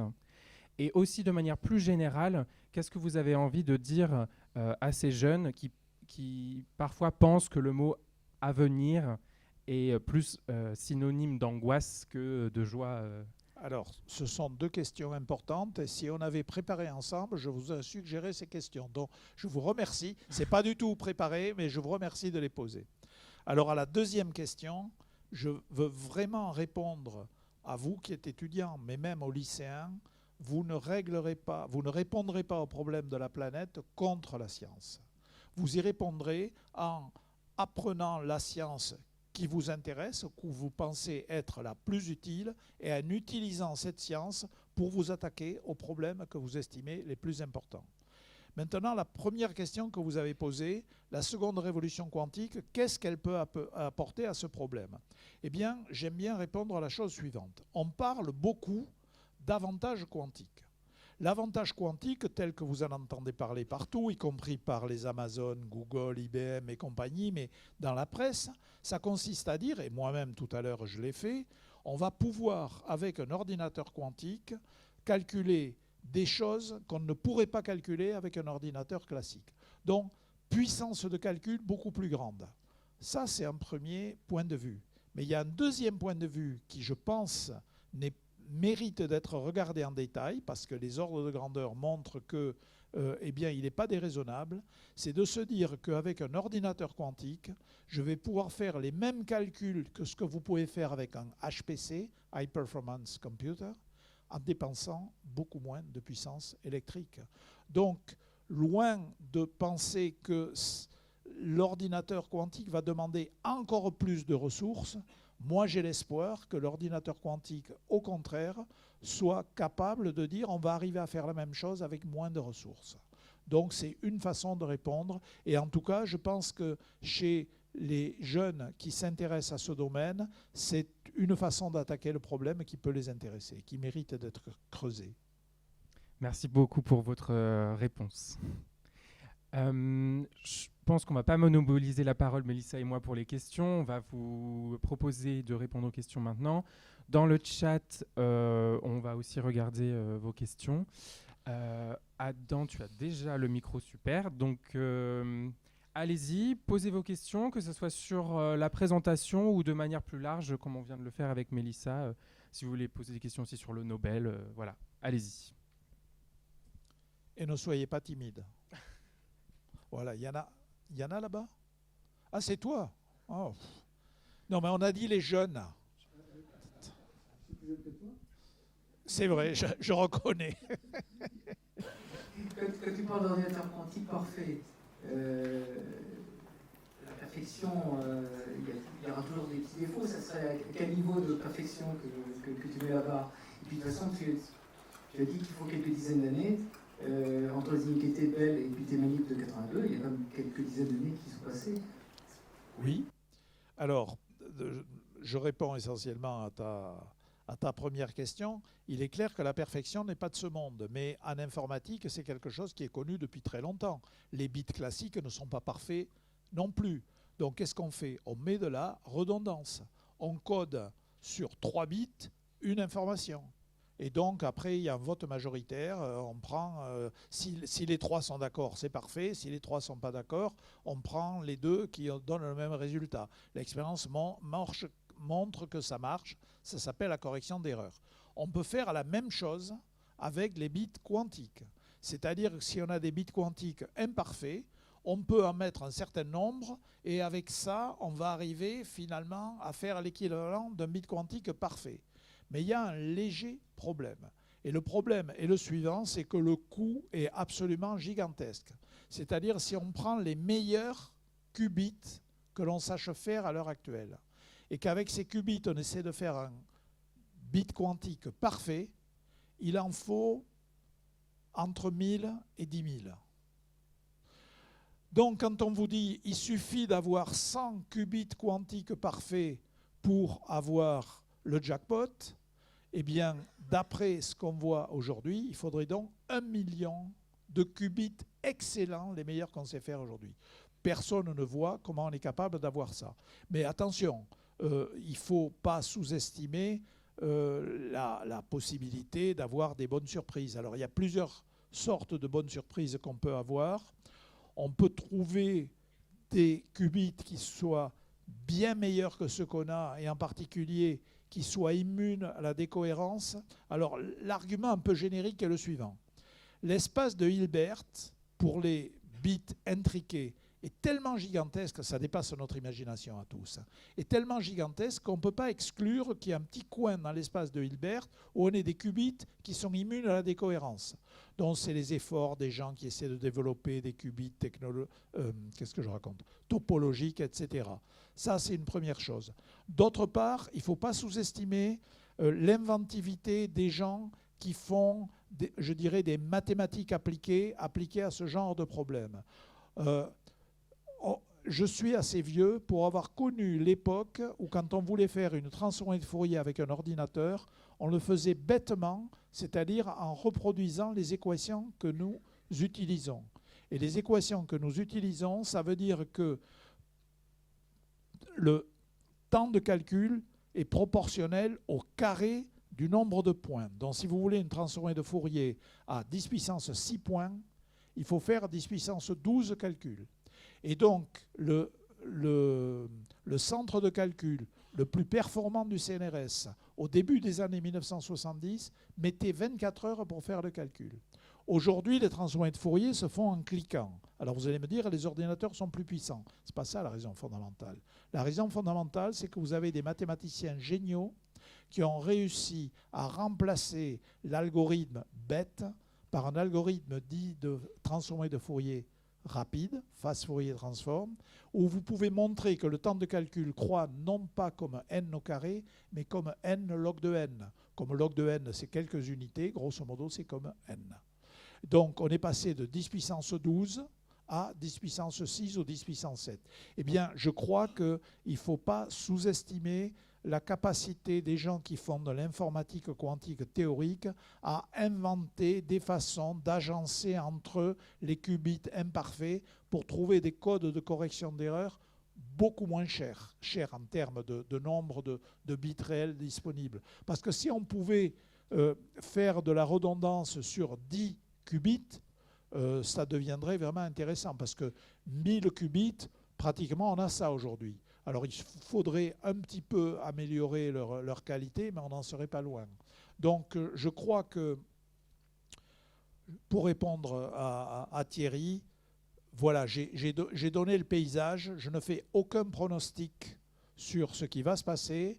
J'ai quand même une conviction qui est basée sur mon expérience, qui est que quand quelque chose dont on rêve n'est interdit par aucune loi fondamentale de la physique, tôt ou tard, ce quelque chose, on finit par le réaliser, les ingénieurs finissent par le réaliser, et l'exemple que j'aime beaucoup là-dessus, c'est la détection des ondes gravitationnelles.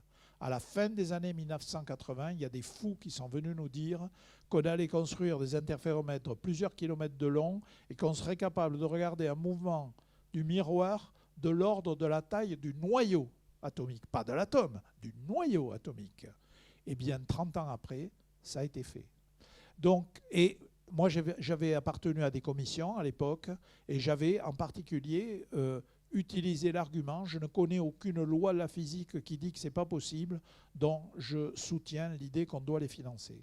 Je ne savais pas comment ils feraient, mais donc j'ai cette intime conviction que tant qu'on ne trouve pas une loi fondamentale qui dit que ça ne va pas marcher, il faut essayer. Merci Alain. Donc on va quand même te souhaiter de voir ces ordinateurs quantiques parfaits fonctionner. Donc soit parce qu'il y aura des gens très intelligents qui vont travailler, très bien travailler, et soit parce que tu auras une très longue vie, ou les deux. Merci Thierry. C'est la deuxième, c'est la fin que je préfère. Je voudrais bien le voir. Hein. Oui, ben j'aimerais bien le voir. Bonjour monsieur Astré. Bonjour. Je voudrais vous demander ce que vous avez ressenti lorsque vous avez fait ces expériences de violation des inégalités de Bell. Est-ce que c'est quelque chose à quoi vous vous attendiez, ces résultats? Et surtout, votre ressenti. Comment personnellement, est-ce que c'est un résultat exceptionnel que vous avez ressenti à ce moment-là? Alors, j'ai une façon de résumer les choses. À la fin, on a trouvé les résultats prévus par le formalisme quantique. Or, on avait poussé la physique quantique dans ses derniers retranchements. Et donc, une façon de réagir, ça a été de dire la bête se défend parfaitement bien. On l'attaque et elle se défend. Donc, on ne peut pas ne pas être admiratif devant la capacité de ce formalisme quantique à se dépêtrer de toutes les expériences de pensée les plus subtiles qu'Einstein et d'autres ont imaginées. Ça, c'est une réponse un peu générale, mais elle est sincère. Mais ça, c'est en prenant un peu de recul. Après, quand l'expérience est en train de se dérouler, je ne sais pas si vous êtes expérimentateur, mais quand vous êtes en train de faire une expérience, vous ne réfléchissez pas trop. Vous avez en permanence, hop, il y a un petit bouton qu'il faut rectifier ici. Donc vous êtes complètement mobilisé par la réalité matérielle de l'expérience. Et c'est une fois que le résultat s'est affiché sur les écrans qu'on peut se poser et dire « Ah oui, voilà ». Donc oui, je crois que j'aurais bien aimé, honnêtement, j'aurais bien aimé que ça ne donne pas la mécanique quantique, parce qu'encore une fois, quand vous trouvez un petit coin où une théorie bien établie est en défaut, c'est le Graal de tout physicien. Bon, je pense que j'aurais eu le prix Nobel plus tôt. Hein, si je... mais voilà, un expérimentateur doit être objectif, donc j'ai pris les résultats tels qu'ils étaient, et encore une fois, mon commentaire, c'est chapeau, le formalisme quantique qui a été inventé par ces gens qui s'appellent Heisenberg, Schrödinger, Dirac. ça marche encore, même dans les situations les plus étonnantes. J'ai une question à poser. Donc, par rapport à un sujet qui me tient particulièrement à cœur, et c'est l'un d'ailleurs des engagements de la SFO que je félicite. Donc, c'est par rapport à la parité dans la science et particulièrement en optique. Donc, on le sait, l'optique, c'est l'un des domaines où les pourcentages de femmes sont parmi les plus faibles. Donc, selon vous, à quoi est dû cela? Et surtout, quelles sont les solutions pour encourager davantage les jeunes filles au collège ou au lycée pour aller étudier la physique? Alors, à quoi c'est dû? C'est un lieu commun. C'est à cause du stéréotype qui court dans la société et sans doute dans beaucoup de familles. C'est-à-dire, grosso modo, quand une fille est bonne en sciences, on va l'encourager à aller faire plutôt médecine, et quand c'est un garçon, on va l'encourager à aller plutôt faire maths ou physique. Donc ça, je n'ai pas grand-chose à dire de plus, que c'est un stéréotype contre lequel il faut lutter, et ce n'est pas facile pour la raison suivante. La plupart des leaders d'opinion sont des gens qui n'ont aucune formation scientifique. Par leader d'opinion, je veux dire les journalistes. Il n'y a pas de cours d'éducation scientifique dans les écoles de journalisme. Les gens qui nous gouvernent ont fait Sciences Po, l'ENA. Il n'y a pas de cours d'éducation scientifique, j'ai failli dire d'éducation physique. Il n'y a pas de cours d'éducation scientifique dans les Sciences Po et dans l'ENA. Donc ça, c'est un vrai problème et je crois que là, on devrait lutter contre. Si j'ai la chance de pouvoir en parler à quelques responsables, je n'ai pas encore été invité à l'Élysée, ça viendra peut-être un jour. Si je peux en parler, j'essaierai de défendre ce point de vue. Mais il y a une autre façon de lutter contre ça, c'est de montrer aux filles un certain nombre d'exemples de femmes mathématiciens et physiciens. Et je peux vous dire que, par exemple, mon lycée, le lycée où j'ai été formé, qui s'appelle le lycée Bernard Palissy à Agen, a inauguré il y a quelques années un nouveau centre scientifique. Dans ce centre scientifique, il y a parité dans les noms de salles. Il y a autant de salles avec des noms d'hommes que de salles avec des noms de femmes mathématiciennes ou physiciennes. Eh bien, mine de rien, je pense que c'est très important. Pendant plusieurs années, les filles vont rentrer dans des salles dont le nom est un nom de femme. Et donc, si elles aiment les maths, si elles aiment la physique, elles vont se dire « mais moi aussi, je peux le faire ». Alors, je crois que des petites mesures comme ça, en fait, sont des mesures très importantes.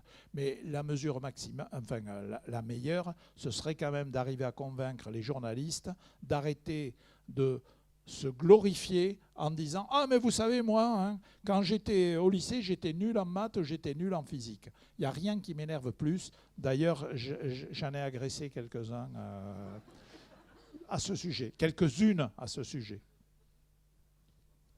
Merci. Donc, je vous rappelle que la session est diffusée en live sur YouTube. Il ne faut pas que je dise de bêtises, alors.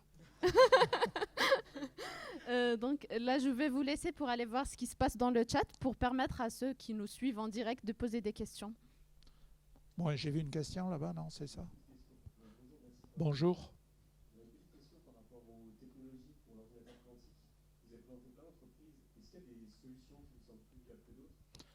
Non, je pense qu'on est encore dans la phase de sélection naturelle, de darwinisme. C'est-à-dire on est dans la phase où il faut vraiment financer toutes les bonnes idées. Il y a peut-être une idée branquignole de temps en temps, celle-là, il ne faut pas la financer.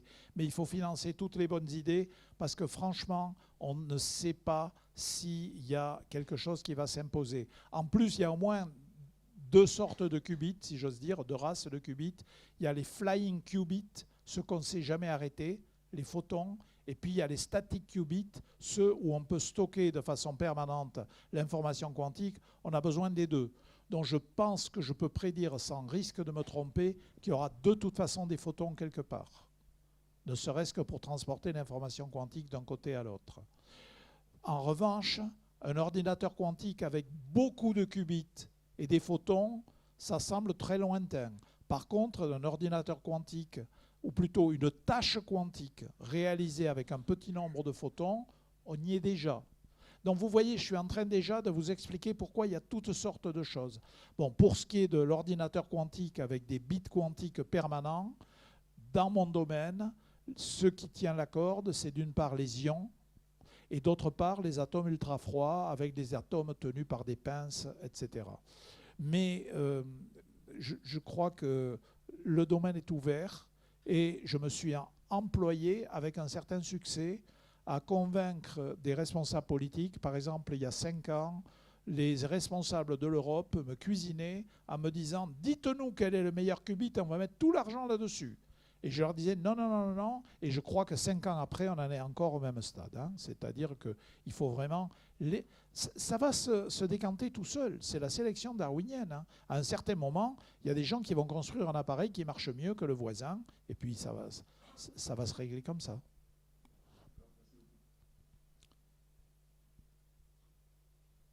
Ça y est, les questions démarrent là. Il n'y a pas que des jeunes qui posent des questions. Mais enfin...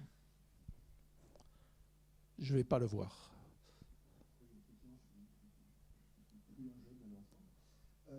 Mais comme dit Thierry, tout le monde est plus jeune que moi ici. Vous avez fait référence aux 2 tomes de mécanique quantique. Oui. Oui. Avec votre expérience, c'est un peu comme en toucher une toile de mer, mais peut-être que est-ce qu'il y aurait des choses que vous auriez, qu'il faudrait, selon vous, peut-être réécrire différemment ou compléter au vu de ce que vous avez vu des évolutions de la mécanique quantique? Parce qu'il y a les chapitres principaux, puis il y a les annexes, et voilà, comme je pense que vous connaissez ces ouvrages sur tous les doigts, moi il y a très longtemps que je passe mon temps à un certain époque, voilà. Mais comment Moi, je ne peux pas vous dire parce que pour moi, c'est un livre idéal. C'est un livre idéal parce qu'il se trouve que quand je l'ai ouvert, j'avais déjà une solide formation en algèbre linéaire. Et donc, je n'avais guère d'obstacles mathématiques. Et donc, pour moi, l'émerveillement, ça a été de voir ces auteurs qui me permettaient, en utilisant le formalisme de l'algèbre linéaire, de faire une correspondance avec des vrais phénomènes physiques. Parce que je vous ai dit tout à l'heure que j'avais eu un cours abominable en physique quantique, je peux vous dire de quoi il s'agissait. On nous faisait calculer le rotateur rigide. Alors c'était résoudre des équations différentielles et on ne comprenait pas à quoi ça servait. Si vous voulez. Vous voyez, on ne nous avait pas dit, non mais ça c'est pour calculer l'atome d'hydrogène. Peut-être qu'on nous l'a dit à la fin, etc. Je trouve que la grande valeur du livre dont on parle, c'est que d'emblée, il vous met face à des phénomènes. Par exemple, espace de Hilbert de dimension 2, eh bien, il parle d'emblée de polarisation du photon. Et il vous fait jouer avec la polarisation du photon. Moi, je trouve que c'est sa valeur, mais je suis complètement biaisé. Il y a d'autres livres. Il y a un livre de Jean Dalibard et Jean-Louis Badevant qui est intéressant, qui est moins formel. Mais je crois que ça dépend vraiment de la formation initiale de chacun. Des gens qui connaissent bien l'algèbre linéaire, les matrices, les valeurs propres, les choses comme ça, moi je ne vois pas pourquoi ils n'iraient pas dans le Cohen-Duhalloé. Ça franchement. Après, s'ils n'ont pas cette formation mathématique, mais enfin si on n'a pas cette formation mathématique, on a quand même du mal à faire de la vraie physique quantique. Hein. Il va falloir l'apprendre à un moment ou à un autre quand même. Donc, voilà, mais je suis biaisé, je reconnais que je suis biaisé. Je vous réponds comme un vieux, il faudrait demander à un jeune. Non mais sérieusement, il faudrait demander à un jeune qui a une expérience et qui vous dit « moi j'ai appris dans tel livre et j'ai trouvé ça formidable ». Je ne sais pas vous en dire plus. Tout ce que je peux vous dire, c'est que je ne pense pas que le livre soit dépassé. Alors surtout qu'il y a un tome 3 quand même. Il y a un tome 3 qui parle de sujets plus contemporains. Hein. Voilà.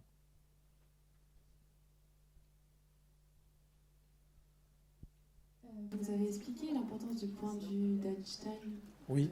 Pour les Romanip et les 2 autres.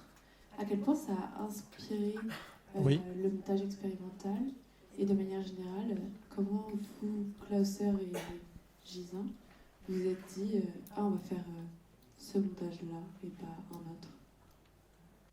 Je ne suis pas sûr d'avoir compris la question au moment où vous parlez de Gisin.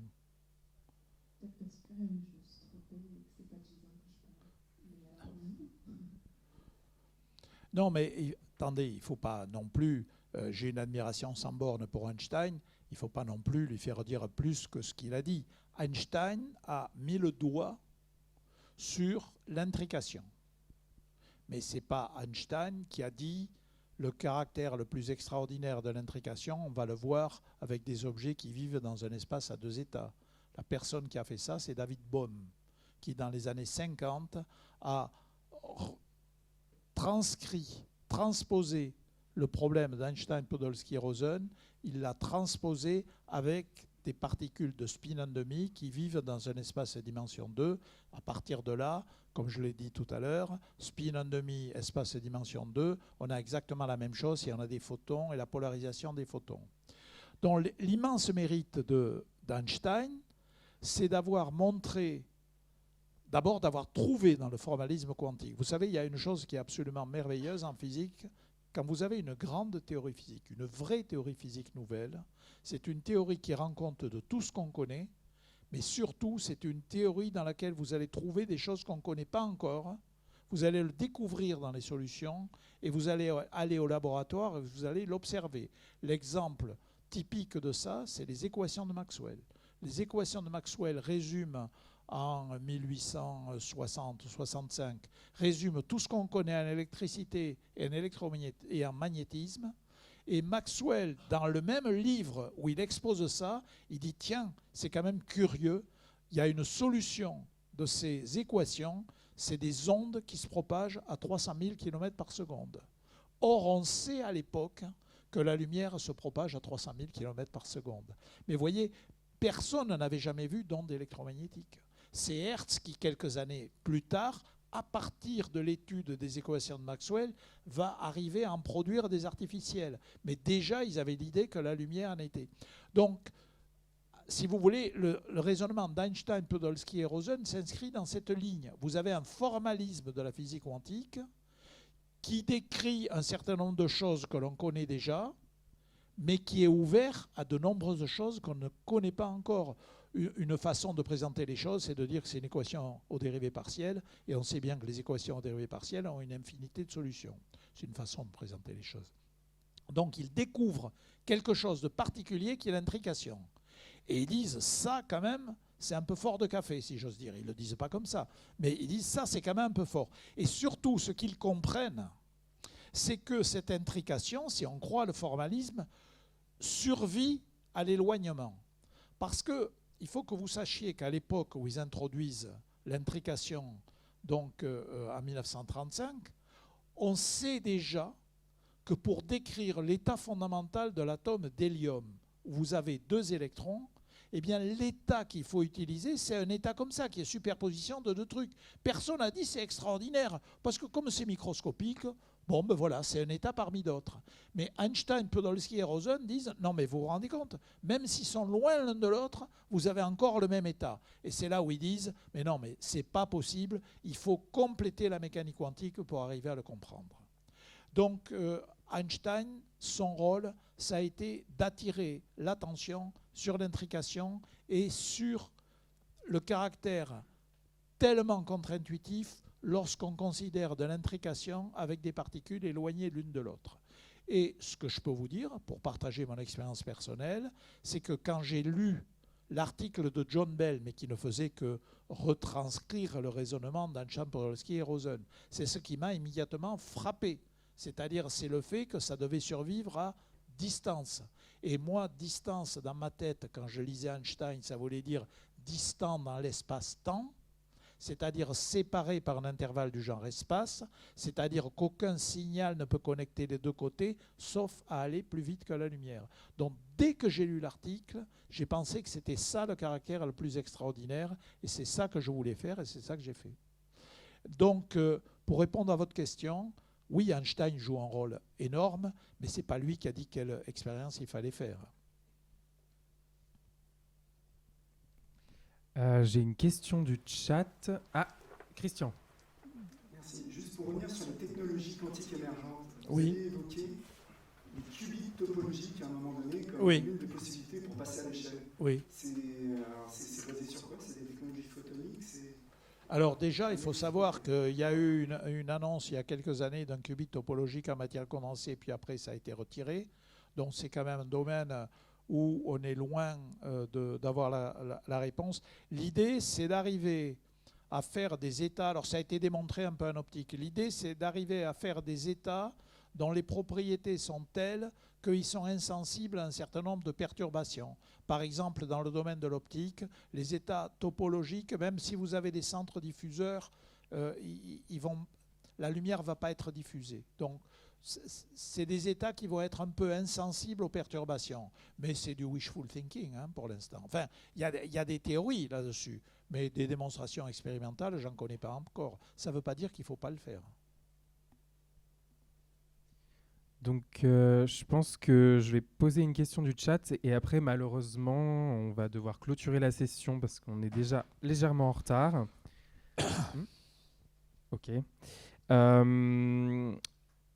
Il y a une question d'un étudiant doctorant sur la manière dont on produit la science.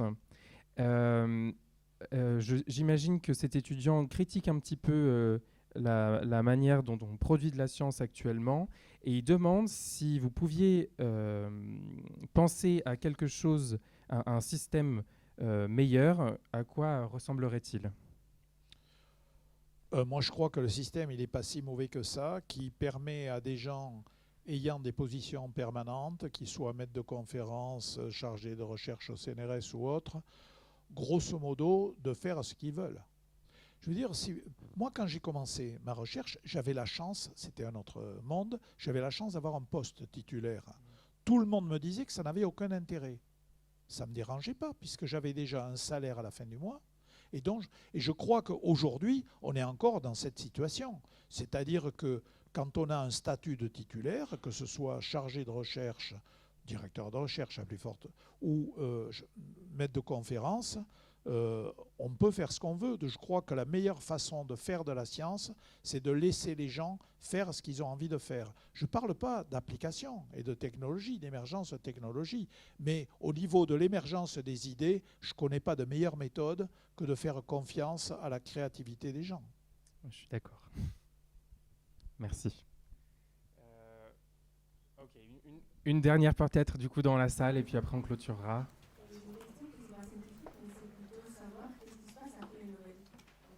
Et là, maintenant, est-ce que vous savez encore la soif de continuer à montrer les choses? Bon alors, attendez.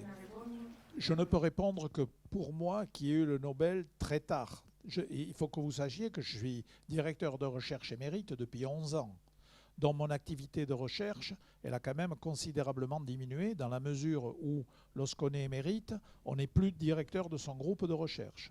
Donc depuis 11 ans, ce n'est plus moi qui donne les directions. Parce que en recherche, il y a deux choses importantes. Il y a réaliser les expériences, mais il y a aussi trouver le nouveau sujet qui va être un sujet intéressant, etc. Ça fait 11 ans que je ne le fais plus. Donc mon activité de recherche a considérablement réduit. Ce n'est pas le cas des gens comme Eric Cornell, Wolfgang Ketterle ou autres qui ont eu le prix Nobel à 40 ans. Donc je ne peux vous répondre que pour ma part. Pour ma part, eh bien, j'estime que mon rôle principal, c'est de répondre à des questions comme celles que vous avez posées, c'est-à-dire si je peux répondre à des questions sociétales du genre, alors est-ce qu'il faut lutter contre la science ou au contraire, est-ce qu'il faut lutter avec la science contre les problèmes de la société? Je pense qu'il faut que j'utilise ma notoriété pour propager la nouvelle ou propager ma conviction qu'il faut utiliser la science pour répondre aux problèmes. Problème des filles, chaque fois qu'on me pose la question, je réponds quoi? Je réponds c'est les stéréotypes, il faut casser les stéréotypes, et pour casser les stéréotypes, il faut faire de l'éducation scientifique en Sciences Po, à l'ENA, dans les écoles de journalisme, etc. Je pense que mon rôle, il est là. Et en conséquence, j'accepte souvent, je ne devrais pas le dire trop fort parce que je vais être submergé, mais comme j'ai une assistante pour filtrer, de toute façon, ce n'est pas grave, j'accepte souvent des invitations dans les lycées parce que je pense que c'est là où ce genre de discours peut avoir un impact. Parce que les gens comme vous, vous êtes déjà convaincus, enfin peut-être qu'il y en a certains qui doutent, mais la plupart des gens qui sont là sont déjà convaincus. Par contre, dans les lycées, ils ont besoin qu'on leur dise qu'il faut utiliser la science. Donc, je vous parle uniquement de mon expérience personnelle. Voilà. Merci beaucoup. Je vais laisser Mélissa clôturer la session. Donc, cher présent, cher Alain Aspect, au nom du Club Jeune de la Société Française d'Optique, Nous tenons à vous remercier tous pour votre présence et votre participation lors de cette rencontre. Donc, un merci tout particulier au professeur Aspect, ou plutôt Alain, pour sa présentation inspirante et pour sa disponibilité et sa générosité pour répondre aux questions.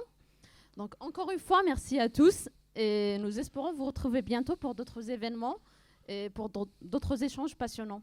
Merci.